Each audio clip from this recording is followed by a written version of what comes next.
واصبر.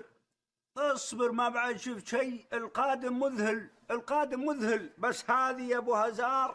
السلام عليكم ورحمة الله تعالى وبركاته. أهلا بكم. اليوم هنعمل أكلة بسيطة بس هي مكرونة سباكيتي بالريد صوص. خليك قريب حاجة كده من الآخر.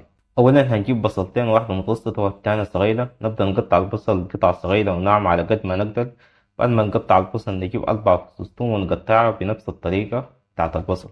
جبت لها 4 حبات طماطم وعملت الإكس من تحت، وبعدها حطيتها في موية مغلية على النار لمدة 30 ل 60 ثانية. بعد ذاك رفعتها من النار على موية باردة على شوية ملح لحد ما تبرد.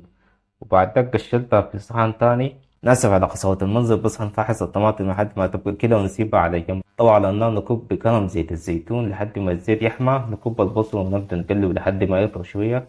بعد ذاك نكب الثوم، نقلب شوية لحد ما ريحة الثوم تطلع، ونكب فيها عصير الطماطم اللي عملناه. ونضيف عليها ربع كوباية مية زائد معلقتين كبار صلصة، ونقلب شوية لحد ما تبدأ تتقل معك. وبعدين تديها رشة بتاعت سكر عشان تقلل الحموضة، ونخليه شوية يغلي ونبدأ نبهي بعد ده. معلقة صغيرة زعتر، زائد معلقة صغيرة فلفل أسود، معلقة صغيرة بابريكا، زائد معلقة صغيرة ملح، زائد شوية بقدونس. ونقلب البهارات ونوطي النار نخليها تتسبك. على بال ما تتسبك نجهز المكرونة. حل على النار نكب معلقة كبيرة ملح زائد شوية زيت عشان المكرونة ما تنفك.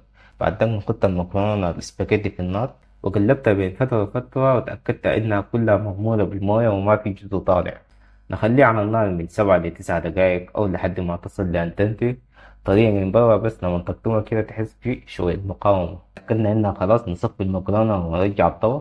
نديها شوية من مية المكرونة ونقلب الصوص، وبعدين نبدأ نشيل من المكرونة ونكبها في الصوص ونقلبها كويس جدا.